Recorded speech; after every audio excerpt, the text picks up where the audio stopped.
কবি বলে বড়ই বিরক্ত। শামসুর রহমান।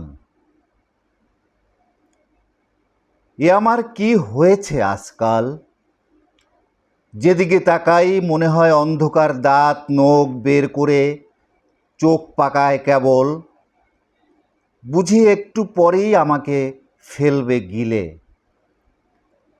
রাস্তার দুপাশে বাড়িগুলি অশ্রুপাত করে, আর আমি অশ্রু জলে ভিজে সপসপে এক বিষণ্ণ ধীবর, যার ছেঁড়া জালে কোনো মাছ ধরা পড়ছে না আর। উঠে আসে শুধু কিছু বিষলতা, হাড়ের ভগ্নাংশ। আসলে এই যে আমি একজন কবি, বিষয়টি ভীষণ বিরক্তকর এখন আমার কাছে। যেন কুকুরের লেজে ঢেরা বেঁধে দিয়েছে পাড়ার দুষ্ট বালকেরা মজা লুটে নিতে।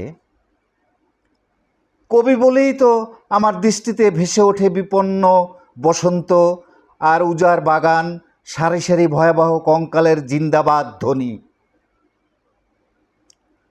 পুরাতন ঘাতক দলের হিংস্র লাঠির মিছিল।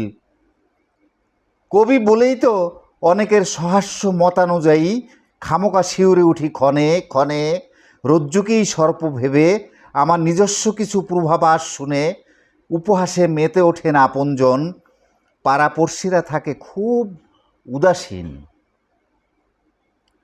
যখন সবাই রাতে ঘুমায় গভীর নিজ নিজ বিছানায়, ভাসে স্বপ্নে স্বপ্নহীনতায়, আমি নিজে পেঁচার মতন জেগে থাকি প্রায়শই। হিজিবিজি আঁকি শূন্যে, দেখি কোন দূরে বিধবা বালিশ সিক্ত করে অশ্রু জলে। জানালার ব্যথিত পর্দায় পরিস্ফুষ্টিত হাহাকার, কোথাও ক্ষুধার্ত শিশু কেঁদে ওঠে, বেকার পুরুষ কামে তপ্ত হয়ে আলিঙ্গনে বাঁধে আপন নারীকে তার। চাঁদ খেকো ছায়া স্ফীত হতে হতে পুরোপুরি গ্রাস করে শহরকে। স্পষ্টত বলতে গেলে আমি কবি বলে নিজে বড়ই বিরক্ত হই ইদানিং নিজেরই উপর।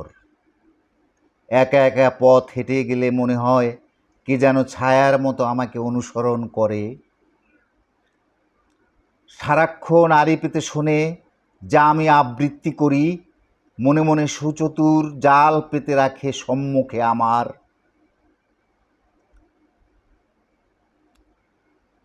দয়িতাকে গোপনে চুম্বন করি যখন, তখন সে ঈর্ষায় জলে যুগ্মতার চিত্রটিকে কখনো ছিঁড়তে, কখনো পুড়িয়ে ছারখার করে দিতে চায়।